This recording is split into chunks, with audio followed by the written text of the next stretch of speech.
In the winter of her 71st year, Maren Holt owned 4 cardboard boxes, a 1997 Subaru with a cracked dashboard, and 6 $1 bills. The apartment was gone. The furniture had gone before that.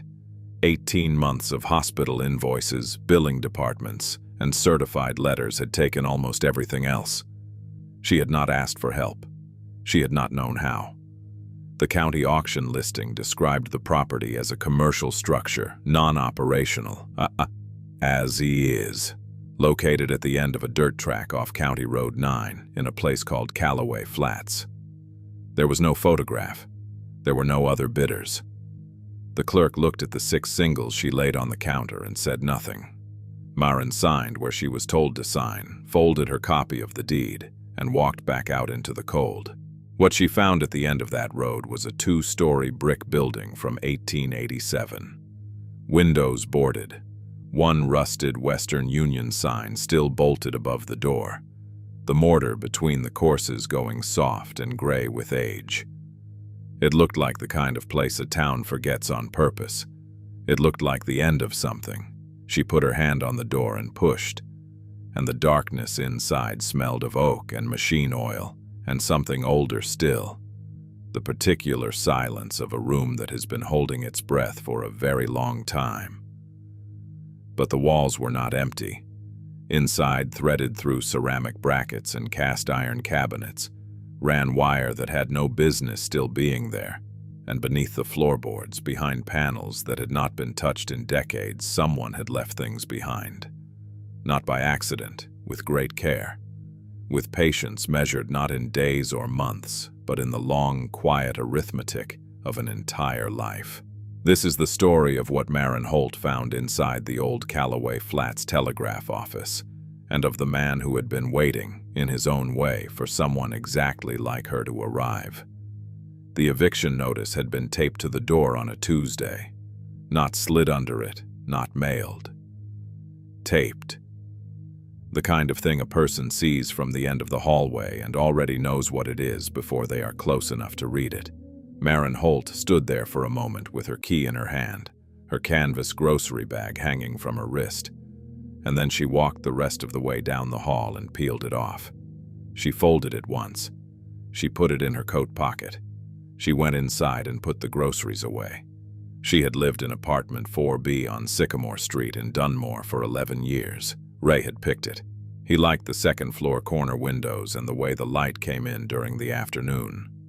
And Maren had liked it because Ray liked it, and then Ray was gone and she had stayed because leaving felt like losing something else. The rent had been $640 a month when they moved in. By the time the notice went up, it was $910. The math had stopped working 8 months before the letter arrived. She had known it was coming. That did not make the hallway shorter. The medical debt was not one number. It was many numbers from many different departments, arriving in many different envelopes over a period of 14 months.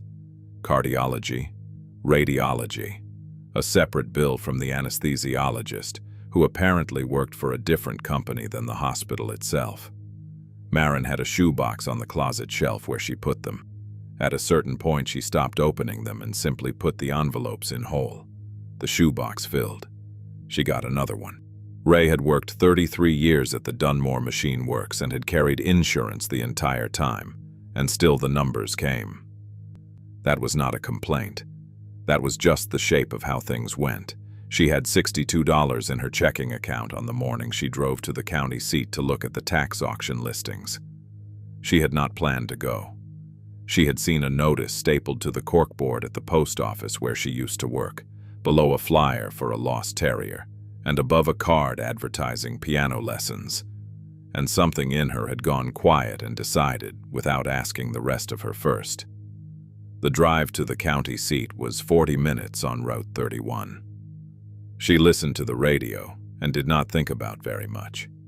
The auction room was a beige municipal space with folding chairs and a projector screen that kept losing its signal.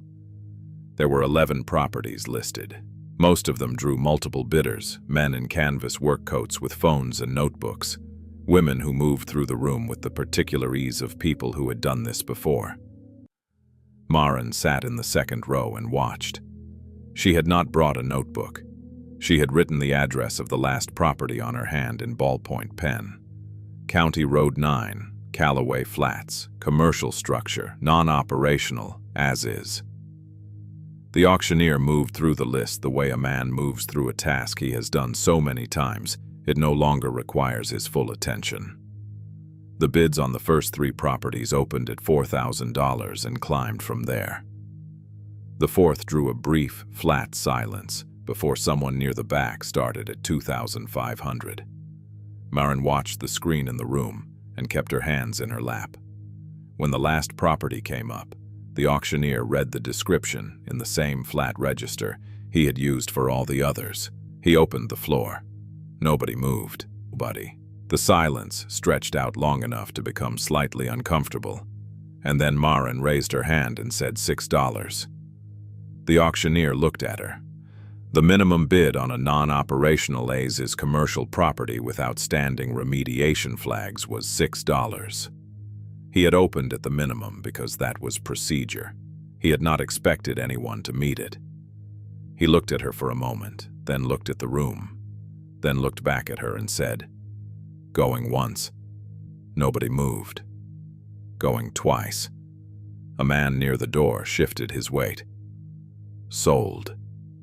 The auctioneer moved on to the closing paperwork with no change in expression. The county clerk at the transfer window was a woman about 30 years younger than Maren, with reading glasses pushed up on her head and a coffee cup that said "World's Okayest Employee" in faded letters. Maren laid 6 $1 bills on the counter, smoothing each one flat.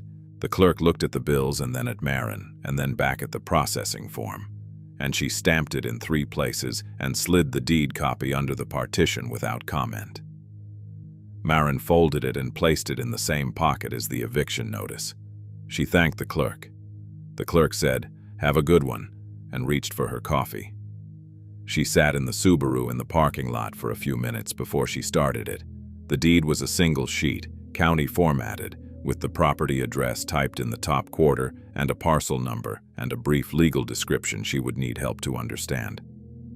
The structure, whatever it was, had been built in 1887. It had last changed hands in 1961. The name on the previous deed was Harlan G. Voss. She did not know that name yet. She read it once, put the paper on the passenger seat, and started the car. The drive out to Callaway Flats took her off Route 31 onto County Road 9, which started as 2 lanes of cracked asphalt and then became a single lane of packed gravel, and then became a dirt track between stands of second-growth oak and a few old fence lines going soft with rust. The world got quieter. The radio lost its signal somewhere after the gravel turned to dirt, and she turned it off and drove in silence. She passed a grain elevator with half its siding gone, a mailbox on a post with no house visible behind it, a field that had gone back to scrub. Everything out here had the look of things that had been let go of slowly, over a long time, without drama. She saw the building before she reached it. 2 stories of dark brick, the mortar lines faded to gray. 4 windows on the front face boarded with plywood that had gone silver with weather. A Western Union sign, cast iron, was still bolted above the main entrance. 1 corner bracket pulled loose so that it hung at a slight angle. The roof looked mostly intact from where she sat. The front step was poured concrete, cracked down the middle but holding. She pulled the Subaru to the edge of the track and turned off the engine and sat there looking at it. Everything about the building said abandoned. The boards on the windows, the tall grass pushing up through the concrete at the foundation, the way the front door had swollen in its frame and leaned slightly against the jamb. She sat with her hands on the wheel and took it in without hurry. Then she opened the car door and got out and stood in the cold air, and she noticed it. On the side entrance, around the corner from the main door, and nearly hidden from the track, a padlock. New. Clean brushed steel with no weather on it at all. She stood looking at it for a long moment. Everything else on the building was old. The padlock was not. She put her hand in her coat pocket and felt the deed and the eviction notice together, folded flat, and she stood in the quiet and the cold and looked at the padlock for a long time. The first letter had arrived on a Friday in February, 14 months after Ray died. It was from the hospital billing department, not the hospital itself, which meant it had already moved one step away from anything resembling a conversation. The amount listed was $11,240, marked as the patient's remaining responsibility after insurance adjustment. Maren had sat at the kitchen table with it for a long time. She had made tea. The tea had gone cold. Ray had been sick for 2 years before the end. Not dramatically sick, not the kind of sick that announces itself all at once, but the slow, administrative kind. Appointments, referrals, procedures with names that required spelling out, each one generating its own paper trail. He had managed most of it himself, the way he managed most things. Quietly, without complaint. Without asking her to carry more than he thought she should have to. She found out the full extent of the billing situation only after he was gone, when the shoebox on the closet shelf began to fill. He had not hidden it from her. He had simply not wanted her to worry while there was still time not to worry. That was the kind of man he was. She had worked 41 years as a postal clerk at the Dunmore branch office on Merchant Street. She knew how to sort. She knew how to file. She pulled everything out of the shoebox on a Sunday afternoon and laid it across the kitchen table and made a second cup of tea and went through it piece by piece, writing numbers on a yellow legal pad. The total, when she reached the bottom of the second shoebox, was $31,800 and some, spread across 7 different billing entities, 4 of which had already transferred the accounts to collection agencies. She sat with the legal pad in front of her and drank her tea. Then she turned the pad face down on the table and washed her cup. The reverse mortgage had seemed like a reasonable decision at the time. Their house on Garfield Avenue had been paid off for 9 years, and the equity was the largest number Maren could point to, and the loan officer at the bank had been patient and clear and not unkind. She had signed the papers in March of the year Ray was diagnosed, thinking of it as a reserve, a buffer, something to have and not use if things went well. Things did not go well. The buffer went first to the gap between insurance payments and billed amounts, then to the months when she reduced her hours at the post office to take Ray to appointments, then to the final 4 months when she did not go in at all. When the loan balance exceeded the home value and she could no longer meet the terms, the process that followed was efficient and not personal and took the house in 11 weeks. The apartment on Sycamore Street had been a practical choice. It was close to the post office, where she had returned to part-time work at 22 hours a week, the maximum allowed under her retirement arrangement. The second-floor corner windows really did let in good light in the afternoon, and for a while that had been enough of a reason. She kept the apartment tidy. She cooked in small quantities and ate at the table rather than the couch. She walked to the post office and back, and sometimes in the evenings, along the river path behind the Dunmore grain elevator, which was operational and loud during harvest months and quiet the rest of the year. She did not make new friends. She did not lose old ones. She existed in a kind of careful steadiness that asked nothing dramatic of anyone, including herself. The rent increases came every 14 months, each one a letter slid under the door with 30 days' notice and a new lease addendum attached. She signed the first 2 without serious consideration of the alternative, which was to find somewhere cheaper, which would have meant moving, which would have meant packing Ray's books and the photograph on the windowsill and the ceramic lamp he had bought at an estate sale in 1989 because it reminded him of his mother's kitchen. The third increase arrived in September. $910. She did the math on the legal pad again, the same legal pad, and the numbers were not different than she already knew they would be. 22 hours a week at her rate, minus taxes, minus the outstanding minimum payments on 2 of the collection accounts she was still servicing, left her $43 of margin per month. She turned the pad face down. She did not wash a cup. She went to bed. The notice on the door had come 6 weeks after she missed the first payment. She had not missed it through carelessness or forgetting. She had transferred every available dollar to the second collection account, which had threatened legal action, and the rent had been the number that didn't fit. She had planned to explain this to the building manager, a man named Terrence, who wore the same green fleece every day she had ever seen him, and who was not unkind, but who also answered to someone above him, who she had never met. She had not yet found the right moment, and then the notice was on the door, and the moment had passed. She had 30 days. She spent the first 2 of them in the ordinary rhythm of her week, going to the post office, walking the river path, cooking in small quantities. On the 3rd day, she sat down with the legal pad again and wrote a list of options in 2 columns, one for things that were possible and one for things that were not. The second column was longer. She looked at the first column for a long time.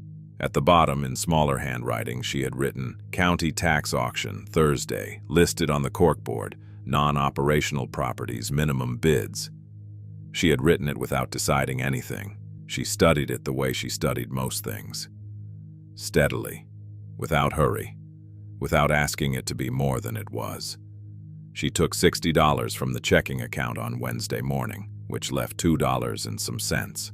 She stopped at the gas station on Route 31 and put $54 of regular into the Subaru and bought a small coffee for $1.75 and stood by the car drinking it in the cold. The 4 boxes she had packed were stacked in the back seat, her clothes, Ray's books, the ceramic lamp wrapped in a dish towel, and a shoebox that was not the billing shoebox but the other one. Photographs, Ray's watch, her mother's recipe cards written in a hand so small and slanted it took practice to read. She had packed the car the night before with no particular feeling that she could name, only the steady, unsentimental motion of a woman who knows how to complete a task. The auction listing had said non-operational, as is. It had said commercial structure. It had said 1887, which was the year the building was constructed, and which meant the walls had stood through 138 winters before this one. She had not known what she was driving toward. She had known what she was driving away from. The Subaru needed an oil change, and the heater worked on the passenger side better than the driver's side, and the cracked dashboard had a hairline fracture running from the glove box to the defroster vent that Ray had meant to fill with epoxy and never had. She drove with her coat on. The deed was in her pocket. The eviction notice was in her pocket. She turned onto County Road 9 and the asphalt became gravel, and the gravel became dirt, and the radio lost its signal. And she turned it off and drove in silence toward a building she had never seen and a name she did not yet know. County Road 9 left Route 31 at a standard intersection with a stop sign and a green county marker. The kind of turn a person could make 100 times without remembering it. The asphalt here was cracked in long diagonal lines, the kind of cracking that comes not from traffic but from the ground shifting underneath over many winters, frost working its way into the substrate and then releasing. Maren took the turn at half speed. The Subaru's suspension registered every seam. She had not been out this way before, or if she had, it was long enough ago that nothing looked familiar. The road ran straight for about 1.5 miles before it bent around a low ridge covered in second-growth oak, the trees bare in the November cold, their upper branches making a fine gray mesh against a sky the color of old dishwater. There were no houses visible from the road in this stretch, only 2 farmsteads set far back from the verge, one with a light on in an upstairs window, one completely dark with a realtor's sign planted at the end of the drive. The fields on either side had been harvested and left stubbled and brown. A red-tailed hawk sat on a fence post near a dry creek bed and watched the car pass without moving. The gravel began where the county maintenance ended. There was no sign marking the transition, just a change underfoot. The low rumble of asphalt giving way to the looser, scattered sound of packed stone, and then the Subaru's tires throwing small pieces of it into the wheel wells. Maren dropped to 15 miles per hour. The road narrowed here, barely wide enough for two vehicles to pass if one of them pulled onto the verge, and the gravel was rutted along the center line from whatever traffic still used it, which did not appear to be much. A rusted mailbox on a leaning post stood at the entrance to an overgrown lane. The flag was up. Had been up a long time, by the look of it. She passed the mailbox in the lane, and then the gravel gave out entirely and became dirt. Two tracks, separated by a raised center strip of grass and dockweed, the kind of road that had been worn into existence by use rather than built. The oak trees came in closer here, their root systems humping the ground at the road's edge, and the sky narrowed above her to a strip. It was not dark, not exactly, but the light was filtered and flat and gave everything around her the look of something observed through glass. She kept both hands on the wheel. The four boxes shifted in the back seat on a curve. The grain elevator appeared first on her left, a corrugated metal structure, maybe 60 feet tall, with half its exterior cladding stripped away by weather or salvage, the bare ribs of its frame showing through. A length of conveyor belt hung from the upper housing at an angle, one end still attached, the other swinging loose. The concrete foundation had heaved and cracked, and a volunteer elm had taken root in the largest gap. It was the kind of structure that gets left when the economics of a place shift, and nobody can quite justify the cost of taking it down. She slowed and looked at it and drove on. The road bent left around a stand of Osage orange, the trees dense and thorned, and the last one still holding a few wrinkled yellow-green hedge apples in the upper branches. Beyond them, the road opened slightly, and she could see further ahead, maybe 200 yards, to where it ended at a flat area of hard-packed clay and dead grass. And there, at the end of it, was the building. She stopped the car. She did not pull forward yet. She sat with the engine running and looked at it through the windshield from a distance of 200 yards and took it in the way she would have taken in a document she needed to read carefully, from the beginning, without skipping. 2 stories of dark brick, the kind of brick that had been fired in the 1880s when the mix was different and the color ran to a deep brownish red that weathered over time to something closer to the charcoal. The mortar between the courses had gone gray, and in places had receded enough to show the edges of the brick faces clearly, which meant it was old, but not failing, at least not yet. The roof was slate, which she could see from here was missing perhaps a dozen tiles on the east-facing pitch, the gaps dark against the surrounding gray. The front face of the building had 4 windows, 2 per floor, each one boarded with 5/8-inch plywood that had been up long enough to silver completely and develop its own vertical checking in the grain. Above the main entrance, bolted to the brick on a pair of angle iron brackets, hung the Western Union sign. Cast iron, painted black once, the paint now mostly gone to rust that had bled in long streaks down the brick face below each bracket. The letters were still fully legible. One corner bracket had pulled away from the wall, one lag screw gone, the other holding. And so the sign listed a few degrees clockwise, the right side lower than the left. It had been that way long enough that the rust pattern beneath it had adjusted to the new angle. She looked at the sign for a moment. Then she pulled the Subaru forward and parked at the edge of the hard-packed area. She sat in the car with the engine off. The cold came in quickly once the heat stopped. She did not move to get out immediately, but looked at the building from the closer vantage. The front step, poured concrete, cracked vertically down the center, but both halves still in place and not significantly displaced. The front door, painted dark green at some point, the paint now alligatored and lifting at every edge. The door had swollen in its frame and leaned against the jamb at the top, a gap of maybe 3/4 of an inch visible along the bottom sill. A wasp nest, empty and paper pale, hung in the upper left corner of the doorway beneath the small roof overhang. She took all of this in without hurry. Then she opened the car door and got out, and her shoes hit the hard clay, and she stood in the cold air and the quiet. No wind. No road sound from anywhere. A single crow called once from somewhere in the Osage orange stand, and then was silent. She pulled her coat closed and walked the perimeter of the building slowly, looking at the foundation, the window boards, the downspouts, one still attached, one lying in the weeds at the northeast corner. At the rear of the building, a wooden lean-to addition had been built at some point, unpainted pine board and batten, and it had not held up as well as the brick. Two of the batten strips had fallen and one section of the roof had sagged badly. She noted it and moved on. The side entrance was around the northwest corner, set slightly back from the face of the building in a shallow recess. The door here was plain, undecorated, no glass, hung on heavy strap hinges that had oxidized to a deep matte brown.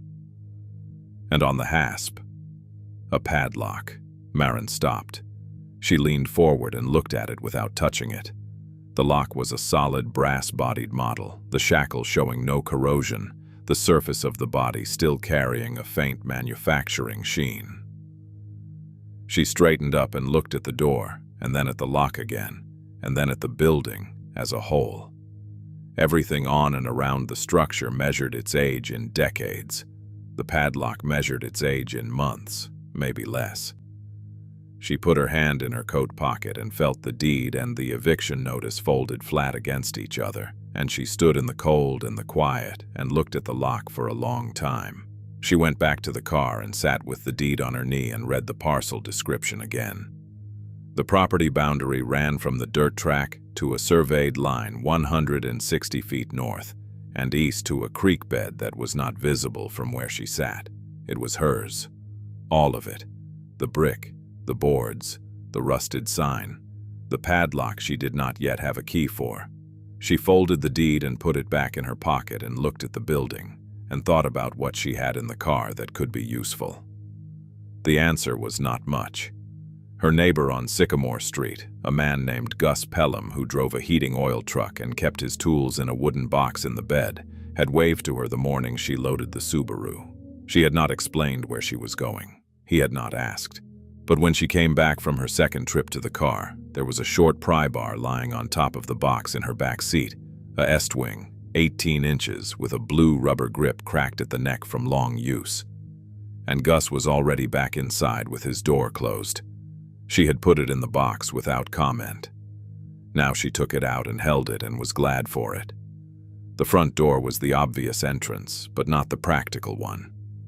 The frame had swollen and the door leaned hard against the top jamb, which meant forcing it risked splitting the jamb or buckling the panel, and she had no way yet to know what was behind it worth preserving.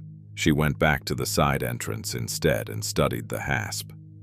The hasp itself was screwed into wood, a newer pine frame, replacements for the original. She could see the difference in the grain. The screws were standard Phillips head, not carriage bolts, which meant the hasp was the weak point, regardless of how good the lock was. She set the flat end of the pry bar behind the hasp plate and leaned into it steadily, not sharply. And after about 40 seconds of even pressure, the first screw pulled through and the plate swung free.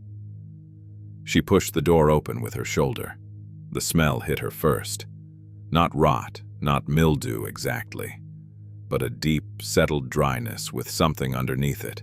Machine oil, old paper, and something mineral she could not immediately name.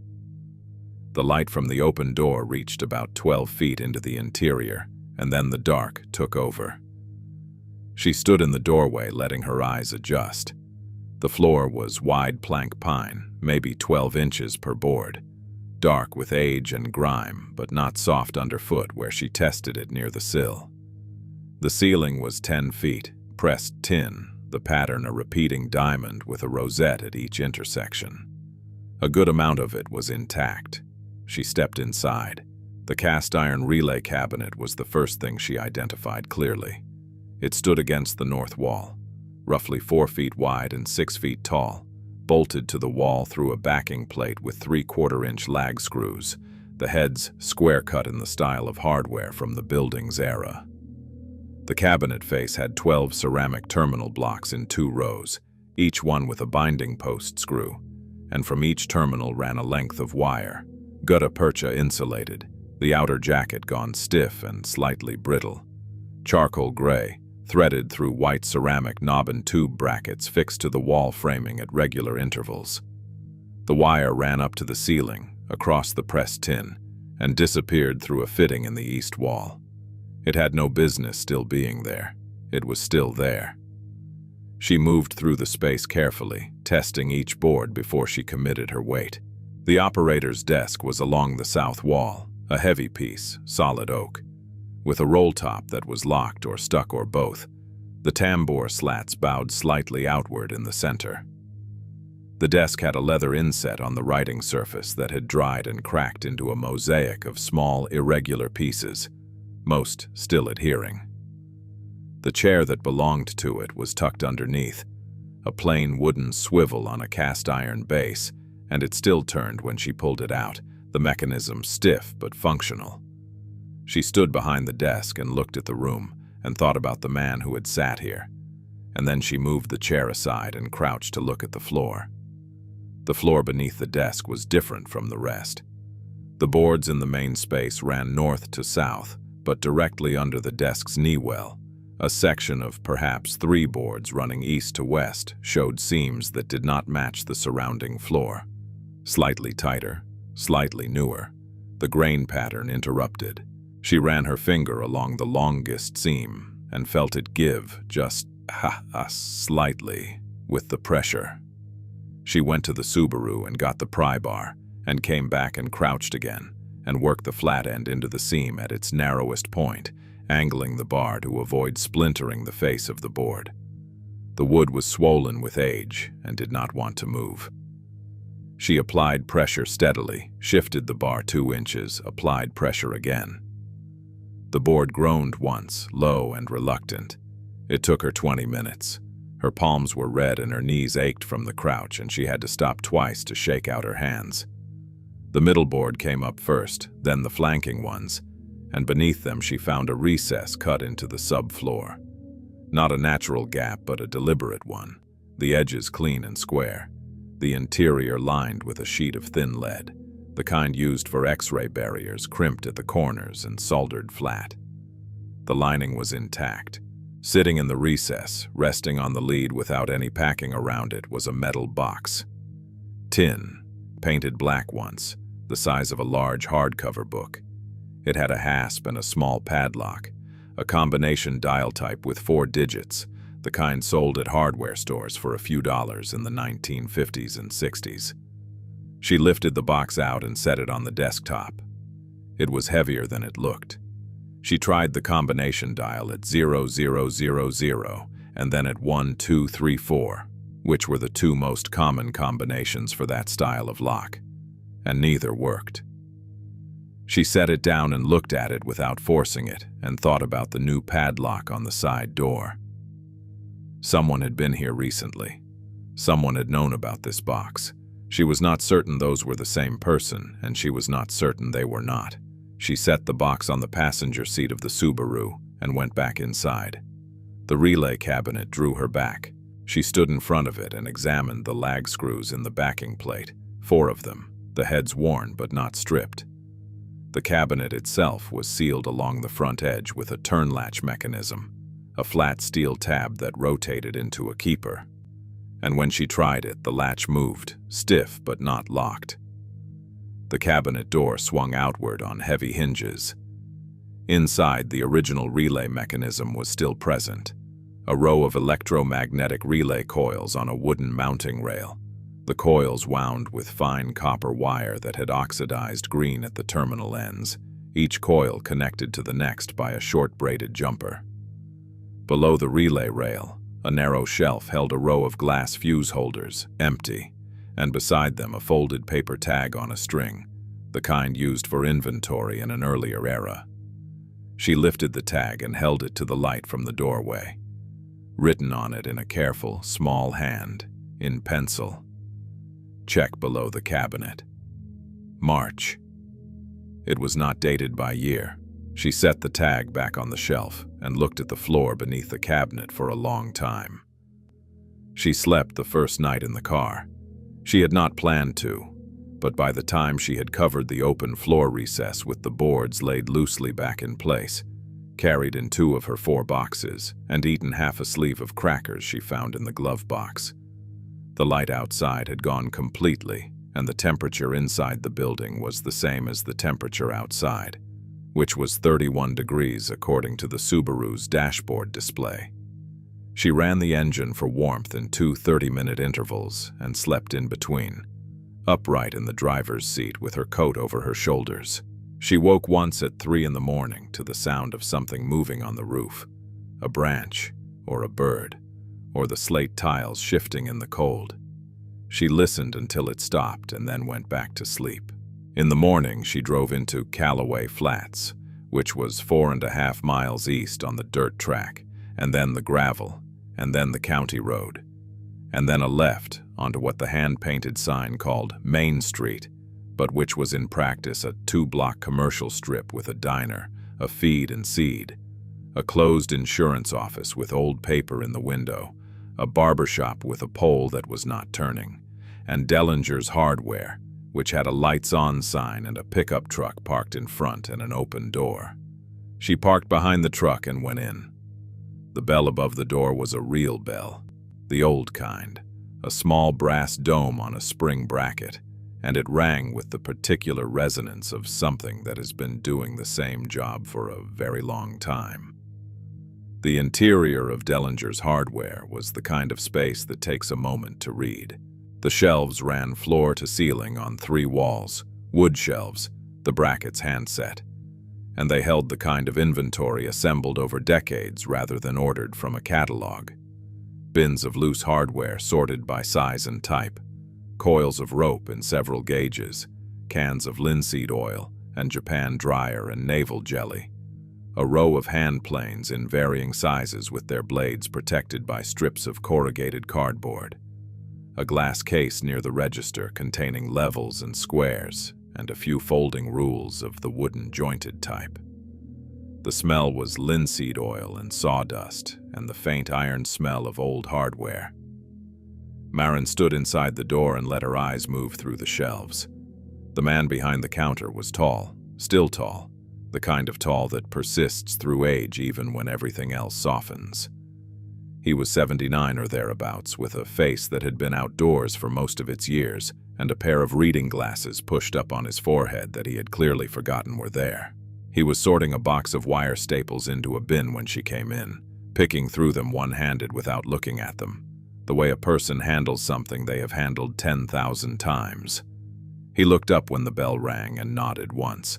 She nodded back and moved toward the electrical supply section, which was on the far wall between the plumbing fittings and a rack of drill bits. She was looking at GFC eye breakers when he came around the end of the counter. He did not ask if she needed help in the manner of someone performing a retail function. He came around because he had seen what she was holding and had something to say about it, which was a different thing.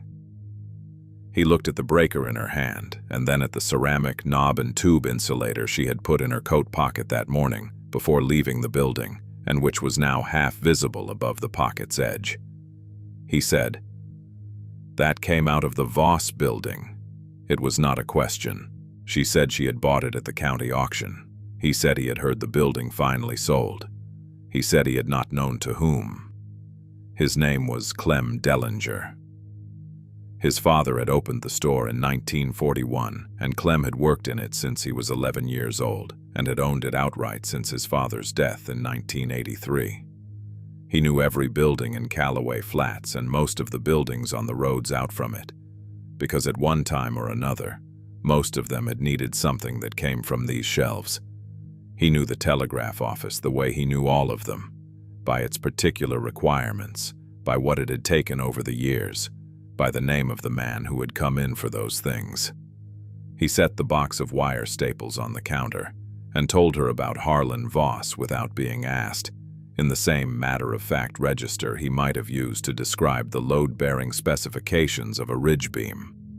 Harlan Voss had been a lineman for Western Union, Clem said, retired in the late 1960s after 30 years on the lines, mostly long-distance trunk routes through the middle of the country. He had bought the Callaway Flats relay station in 1961, when Western Union was consolidating its network and selling off secondary buildings, and he had lived in the upper floor of it for the rest of his life.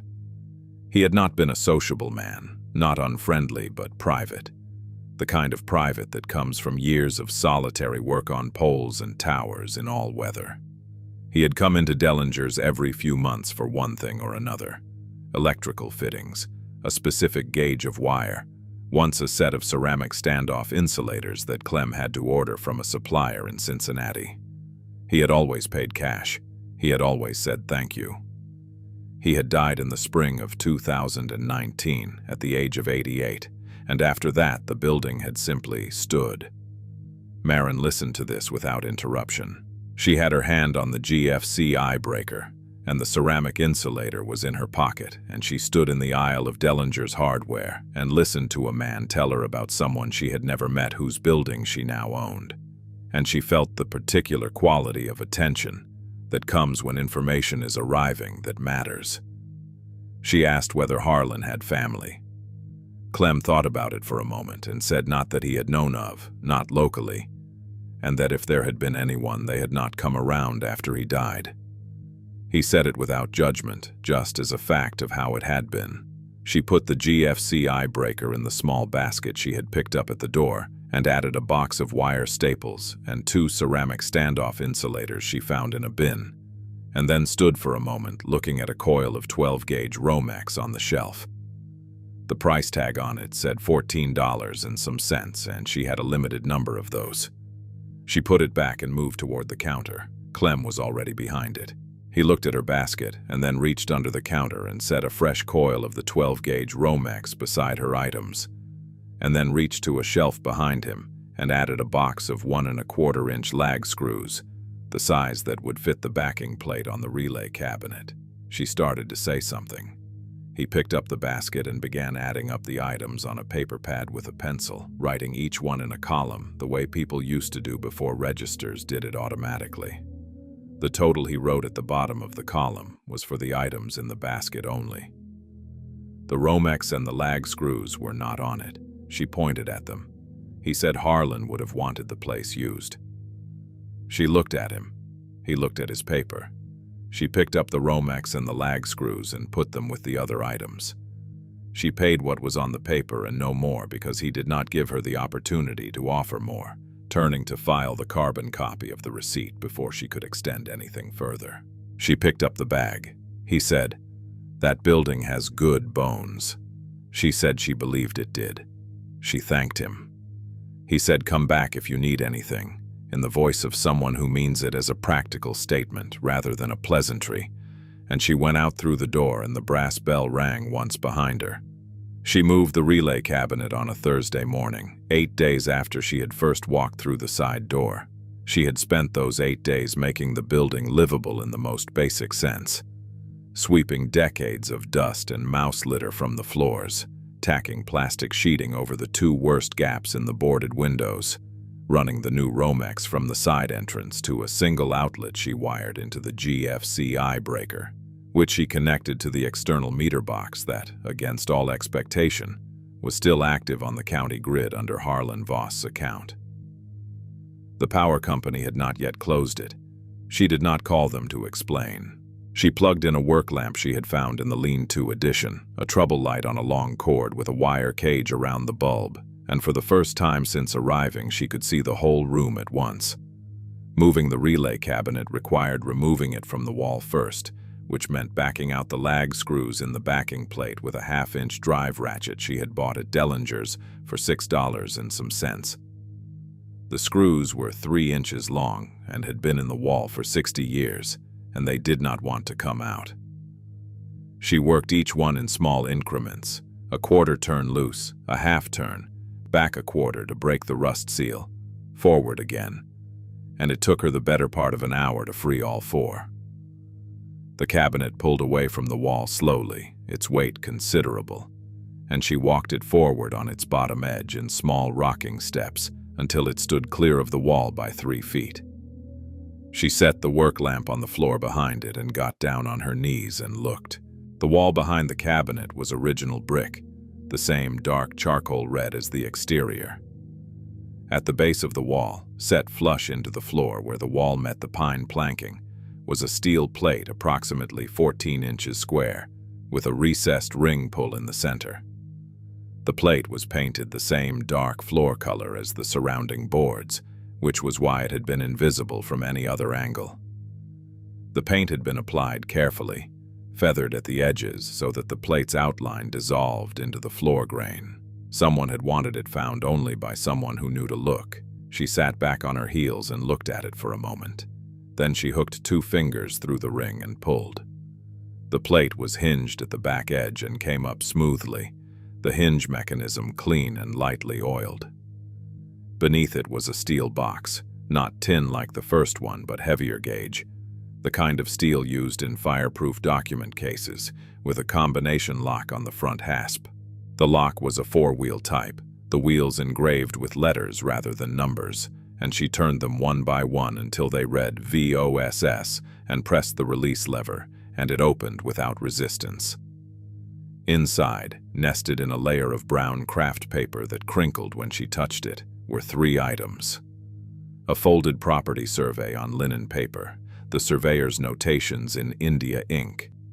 A series of small savings passbooks, 6 of them, banded together with a rubber band that disintegrated when she touched it and fell in small dark pieces across the craft paper. And beneath the passbooks, folded in thirds and secured with a single piece of white cotton string tied in a bow, a letter.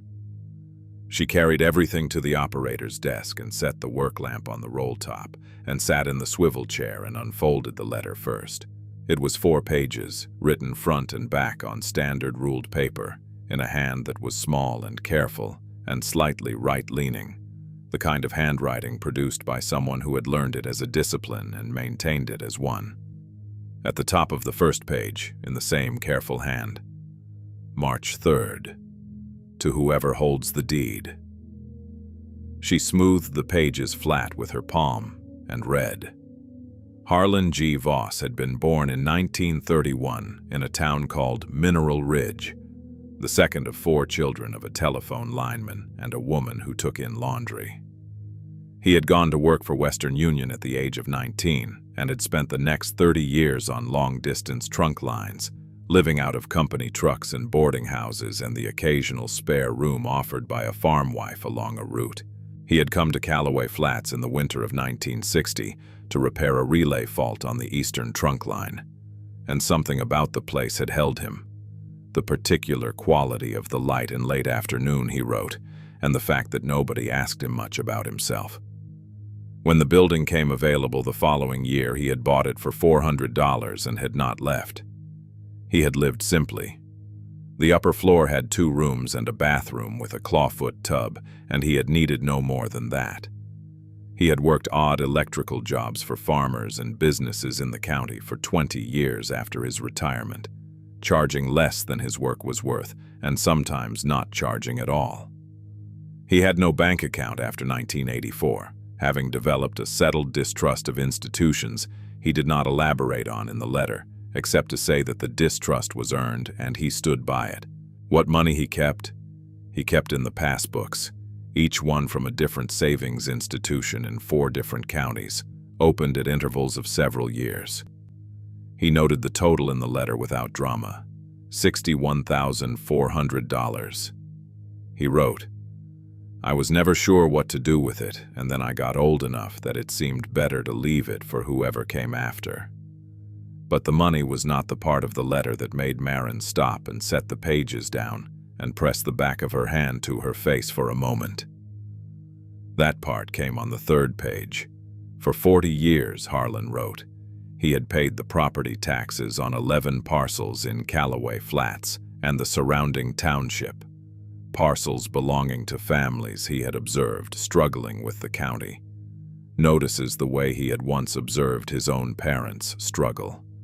The notices arriving the same month as bad harvests or medical bills or the particular bad luck that visits ordinary people without apology. He had not told them. He had gone to the county tax office in Dunmore each April, and paid the amounts due on each parcel from his own pocket, and then driven back to Callaway Flats and said nothing to anyone. He listed the parcel numbers in the letter, 11 of them, with the family names beside each one in his small, careful hand. He wrote, "I don't say this for credit. I say it so that if any of those families are still there, whoever holds this deed will know why they might be inclined to help you if you need it." That seemed like useful information to leave behind. The fourth page was brief. He described the property survey, the boundaries, the creek easement, the mineral rights that had never been exercised, and noted that the building structure was sound, that the slate roof needed perhaps 18 tiles on the eastern pitch, and that the knob and tube wiring should be treated as decorative only and bypassed with modern Romex, which he had begun doing on the ground floor before his hands got too stiff to work comfortably. He noted that the relay cabinet contained an original 1887 Morse relay assembly in operational condition, which he believed to be one of fewer than a dozen remaining in place in any structure in the country, and that he would be grateful if it were preserved. At the bottom of the fourth page, below a single horizontal line drawn with a ruler, he had written his name, Harlan G. Voss, and below that, in slightly smaller letters, Callaway Flats, and below that, smaller still, "I hope you find it useful." Maren sat in the swivel chair for a long time after she finished reading. The work lamp threw a warm circle across the desk, and the relay cabinet stood pulled away from the wall, and the building around her was very quiet. She picked up the passbooks and opened the top one and looked at the balance figure on the last entry page. She put it back with the others. She folded the letter carefully along its original creases and retied the cotton string in a bow, matching the original knot as closely as she could. Then she placed it back on the craft paper and pressed her palm flat over it for a moment, the way a person presses a hand to a thing they want to remember the weight of. Outside, the afternoon light was coming through the gaps in the window boards in long, angled bars, moving slowly across the pine floor, the way light does when it has all the time in the world. He arrived on a Thursday morning in the second week of December, 3 weeks after Maren had first turned the key in the county clerk's window. She heard the vehicle before she saw it, a late-model sedan, dark blue, moving slowly down the dirt track with the careful deliberateness of a car whose driver was not familiar with unpaved roads and was not willing to risk the undercarriage. She was on the roof at the time, replacing the missing slate tiles on the eastern pitch, working from a rented aluminum extension ladder she had driven to Dunmore to collect on the Subaru's roof rack. She had sourced 18 matching slates from a salvage yard outside Dunmore for $1.25 each, and had spent the morning carrying them up one at a time in a canvas bag. She watched the sedan park and did not come down immediately. The man who got out was 58 or close to it, broad through the shoulders, wearing a wool overcoat that fit well and leather dress shoes that were wrong for the clay and dead grass of the yard. He had a full head of gray hair, cut short, and the kind of steady, unhurried movements that belong to people who have learned that moving without urgency communicates authority more effectively than speed does. He stood beside his car for a moment and looked at the building with an expression of neutral assessment, the kind of look a person gives a thing they have already formed an opinion of and are simply confirming. Then he looked up and saw her on the roof and raised one hand in a brief acknowledgement. She came down the ladder. His name was Denton Price. He said it while extending his hand, and she shook it, and he gave her a business card, which she looked at once and held without putting away. The card said Price Land Holdings, with a county seat address and a phone number in a clean serif font. He said he hoped he was not interrupting her work, in the tone of a man who has calculated that he is not. He said he had been following the property for some time, that he had bid on several parcels in this part of the county over the past few years, and had not been aware this one was in the auction cycle until after the fact. He said it without visible frustration. He said he was sorry to have missed it. She said nothing to any of this. She held the business card and waited for him to arrive at whatever he had driven out County Road 9 to say. He looked at the building again, at the patched window boards and the lean-to addition, and the gap where the one downspout was still missing. and he said it was quite a project. She said it was coming along. He said he imagined it was a significant undertaking for one person. She said she had done significant undertakings before. He smiled at that, not unkindly, and nodded once as though she had confirmed something. He told her he was prepared to offer $14,000 for the parcel, as is, immediate close. He said it the way people say numbers they know are low but have prepared a rationale for, evenly, without apology, with the slight forward lean of someone ready to follow it with explanation. The rationale came in the next sentence. The building carried outstanding remediation flags from the county code office, he said. 2 of them, filed in 2012 and 2016 respectively, related to the electrical system and the structural condition of the lean-to addition. He had looked at the filings. He said remediation on a structure of this age and condition, brought to current code compliance, typically ran between $40,000 and $60,000. He said $14,000 was a fair reflection of the property's realistic market position, given those constraints. Maren looked at him steadily while he said this. He held her look without difficulty, which told her he had said similar things in similar ways to similar people before. He was not unpleasant. He was not threatening, not in any way she could point to directly. He was a man making a business proposition in a measured voice on a cold Thursday morning, and everything about him, the coat, the card, the sedan on the dirt track, communicated that this was one of many such mornings in a long professional calendar. She was not one of many such mornings to herself. She asked him who had put the new padlock on the side entrance. He did not change expression, but there was a half-second pause before he answered. Not long enough to mean anything definitive, but long enough to register.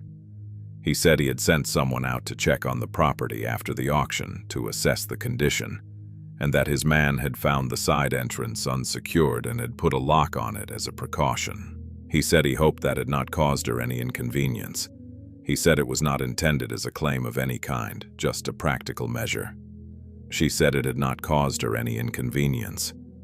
She held his business card and said she would think about his offer. He said he understood, and that he was in no hurry, and that he thought she would find on reflection that the remediation costs made the offer quite reasonable. He said the county had what he called an ongoing interest in bringing non-compliant structures into conformity, and that owners of flagged properties sometimes found the process moved faster than they anticipated. He did not say this with emphasis. He said it as he had said everything else, evenly, at a measured pace, as though reading from a document he had reviewed beforehand. She listened to it in the same register she had listened to the rest. He looked at the building one more time and said it was a remarkable old structure, and that he genuinely hoped whatever she decided worked out well for her. He said it with what appeared to be sincerity. She did not doubt that on some level it was. He shook her hand again and walked back to the sedan with the same unhurried pace he had arrived with, picking his way across the clay in the leather shoes. And he drove back down the dirt track the same way he had come, slowly, careful of the undercarriage. She stood in the yard and watched the car until it reached the gravel and the sound of it faded. Then she looked at the business card in her hand. Denton Price. Price Land Holdings. She turned the card over. The back was blank. She held it for a moment and then put it in her coat pocket and went back to the ladder. She worked on the roof for another 2 hours, setting the remaining slates in their courses, tapping each one into place with a slater's hammer she had borrowed from Clem Dellinger, along with the proper copper nails, 1 3/4 inch, which was the length correct for the thickness of the original slate. The work required attention, and she gave it attention, and for most of those 2 hours she did not think about Denton Price, or $14,000, or the county's ongoing interest in non-compliant structures. She thought about the angle of the nail, and the set of the slate, and the way the copper head dimpled the surface cleanly when the hammer struck it right. She thought about the letter folded in the steel box on the operator's desk inside. She thought about $61,400 and 11 parcel numbers written in a small, careful hand. She did not say yes. She did not say no. She finished the eastern pitch and came down the ladder as the light began to go, and she stood at the base of the ladder and looked up at the repaired roof section, and it was straight and tight, and it would hold. She drove to Dunmore on a Monday, the business card in her coat pocket and the passbooks in a manila envelope on the passenger seat, and the letter folded inside the envelope with them. The drive back on County Road 9 felt shorter than it had the first time, which was not because the road had changed, but because she had. She knew where the gravel started now, and where the hawk liked to sit on the fence post by the dry creek, and the particular sound the Subaru made when the front left wheel found the deep rut at the bend past the Osage Orange. She took Route 31 at the standard intersection, and the asphalt felt smooth after 3 weeks of dirt and gravel, and she drove the 40 minutes to Dunmore with the heat working on the passenger side and her coat on against the driver's side, cold. Sylvia Garth's office was on the second floor of a narrow brick building on Commercial Street, above a tax preparation service that was dark for the season. There was no sign on the street-level door, just a handwritten card in a small brass holder that said S. Garth, attorney at law, with an arrow pointing up the interior staircase. Marin had found the name through Clem Dellinger, who had mentioned it without being asked, in the same way he had offered the Romex and the lag screws. Not as a favor exactly, but as practical information passed from one person to another, because it was the right thing to do, and the moment presented itself. He had said Sylvia knows land and she knows the county and she is honest, and he had returned to sorting hardware before Marin could respond. Sylvia Garth was 64, compact and precise in her movements, with close-cropped white hair and reading glasses on a cord around her neck that she deployed and removed with the efficient habit of long practice. Her office was orderly in the way that working offices are orderly. Not decorated, but functional.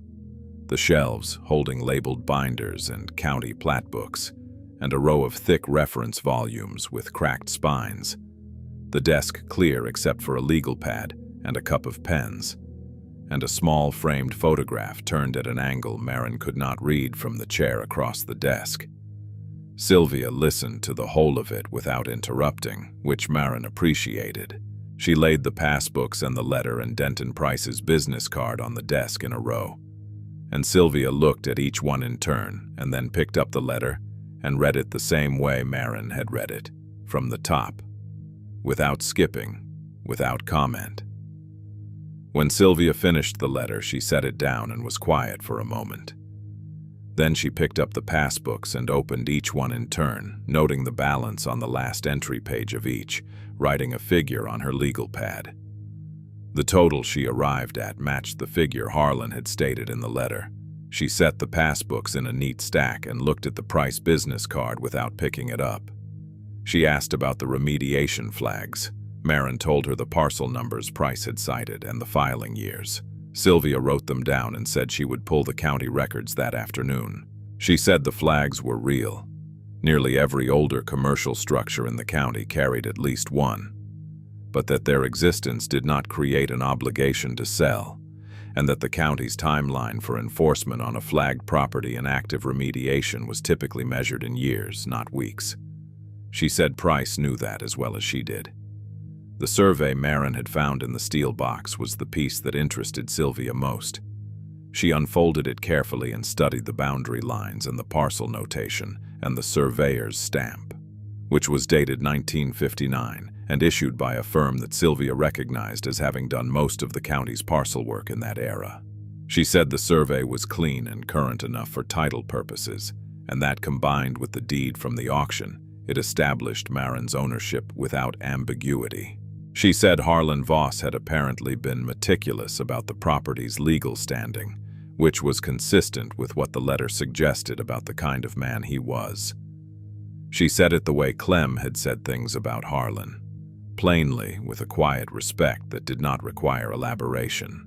Sylvia pulled the county tax records herself, not through a service, but directly, using a set of login credentials for the county assessor's database that she accessed from the desktop computer on the credenza behind her desk.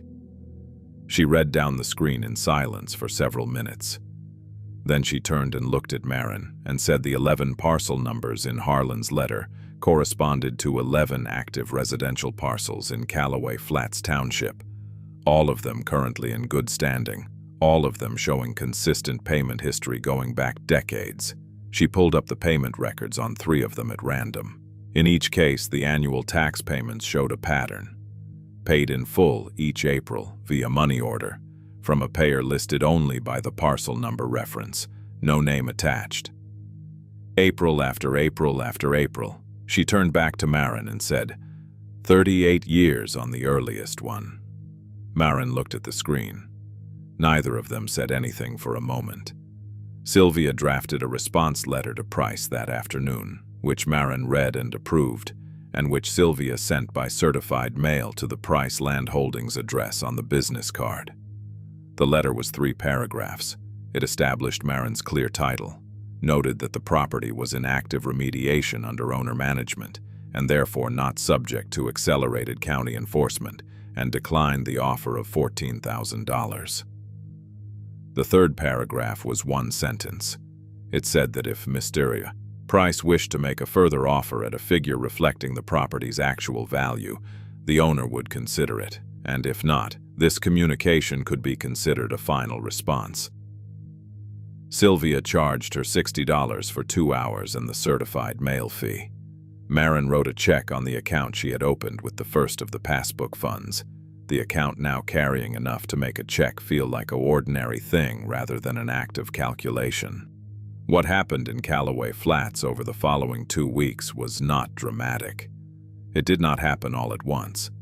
It happened the way things happen in small places where people have known each other for a long time.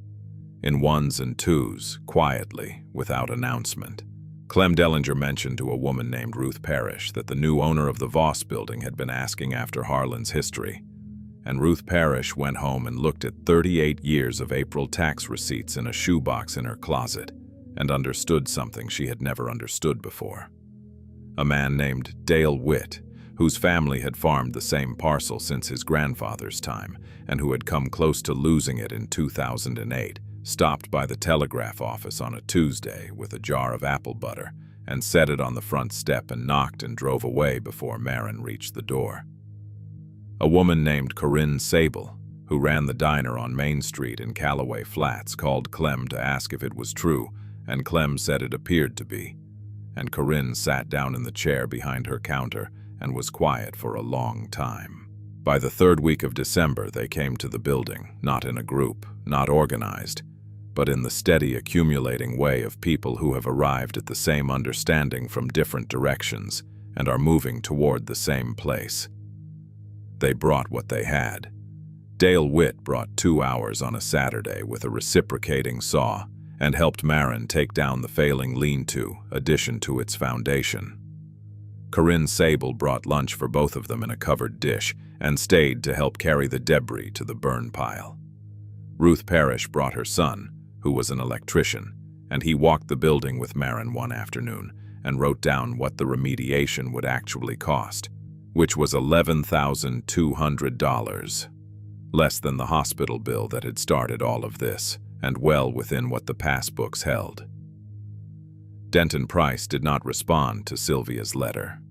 3 weeks after it was sent, his office called to ask if the owner would accept $22,000. Sylvia called Marin to relay the offer. Marin said no. Sylvia relayed the answer. The office did not call again.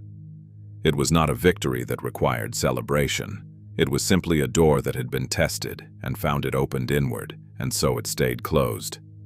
Marin went back to work on the building, and the work continued, and the days shortened toward the solstice, and the people of Callaway Flats came and went from the end of the dirt track off County Road 9, the way people come and go from a place they have decided belongs to them too, in some way, without needing to say so out loud. The remediation was finished by the middle of March.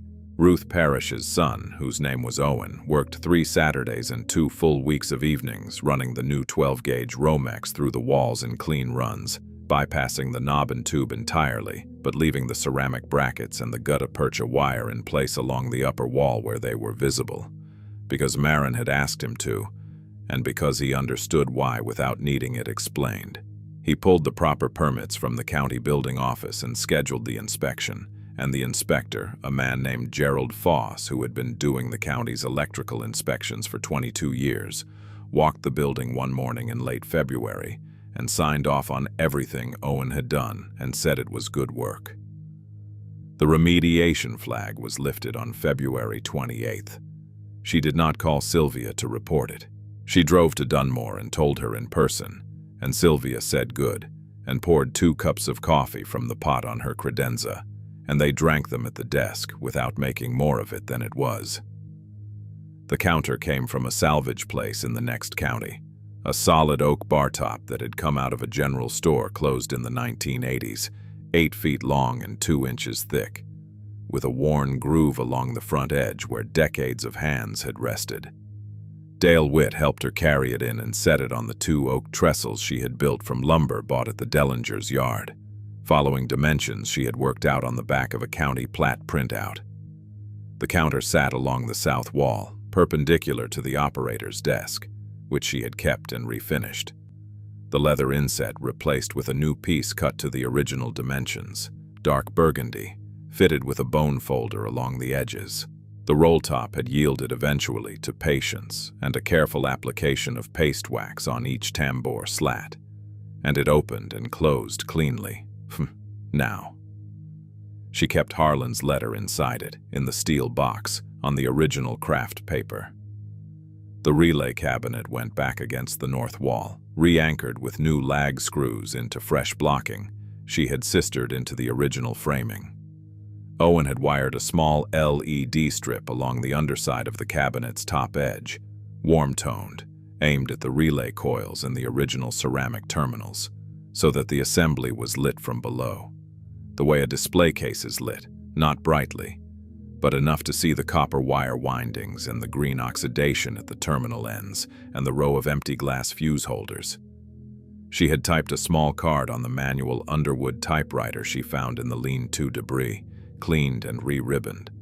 Original Morse Relay Assembly, 1887. Western Union Long Distance Trunk Line, Eastern District. Please do not touch. The card sat in a small pine frame Owen's wife had brought, unprompted, on a Saturday morning in a paper bag. She opened the building on the first Saturday of April. There was no ceremony. She unlocked the front door, which swung clean and square in its frame now that she had planed the swollen edge and rehung it on new hinges, and she propped it open with a length of the original cast-iron downspout she had found in the weeds at the northeast corner and cleaned and cut to size. She had put a small wood stove in the northeast corner, a Vogelzang box stove on a slate pad, vented through the wall with single-wall black stovepipe, and she had it going by 8 in the morning. She put the coffee on, a 12-cup drip machine on the counter, plain and without features, and set out 4 mismatched mugs from the box of kitchen things Ruth Parrish had brought in February. She put a folding table along the west wall with 8 paperback books on it, spines up, and a handwritten card that said, "Take one, leave one, or just take one." Clem Dellinger came at 9:15, which was after he opened his own store, and before the first customer of the day, which was his habit, and which meant he had arranged his morning to include the walk down Main Street to County Road 9. He looked at the relay cabinet for a long time without saying anything. He looked at the counter and the operator's desk and the wood stove and the books on the folding table. He poured himself a mug of coffee and drank it standing at the counter and said it looked right. She said she thought so too. He set the mug down and looked at the room once more, and then walked back to his store, and she watched him go from the open doorway. Corinne Sable came at 10 with a plate of things wrapped in foil and set them on the counter and said she would bring more on Thursdays if that was useful. Dale Witt came with his wife and 2 of his children, who touched everything they were permitted to touch and asked questions about the relay cabinet that Marin answered as fully as she could. Owen Parrish came and checked the stovepipe clearances one more time and said they were fine, same as they had been when he installed it, and drank a cup of coffee and left. People came through the morning in ones and twos. Not a crowd, not a gathering, just the unhurried movement of people exercising a quiet rite of passage they had apparently decided they possessed. By 2 in the afternoon, the coffee pot had been refilled 3 times, and 5 of the 8 paperbacks had been taken from the folding table, and 3 different ones had been left in their place. 3 months passed. The building found its rhythm. On Tuesdays and Thursdays, Marin kept the stove going from 7 until 3, and the door propped open with the cast iron downspout section and the coffee on.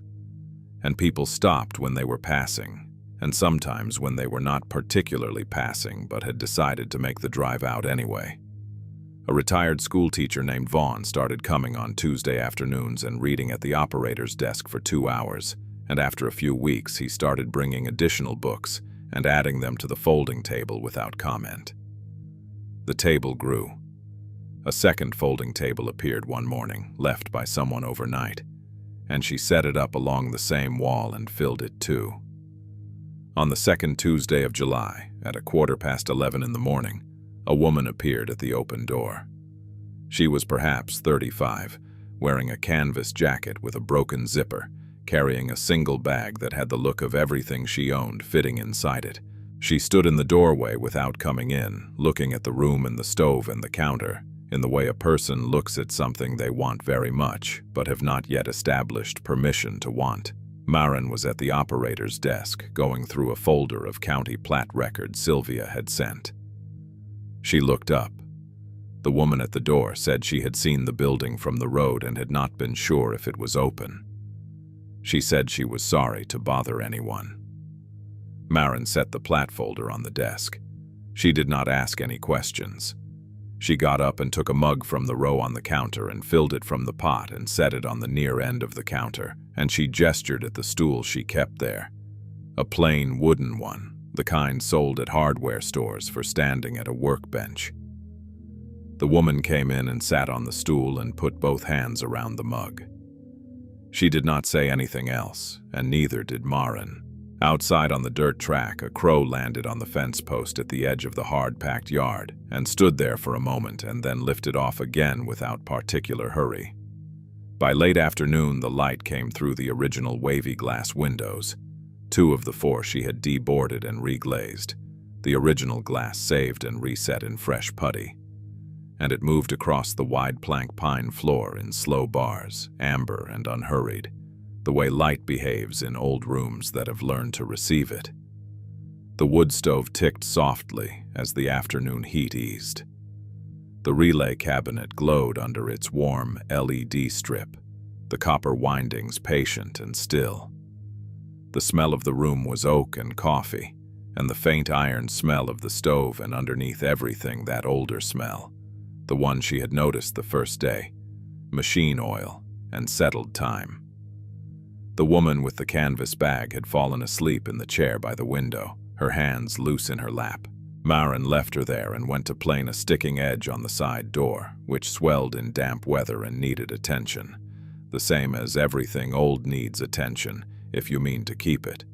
Some things are worth the work. That is not a complicated idea. It only looks complicated until you are standing in the middle of it.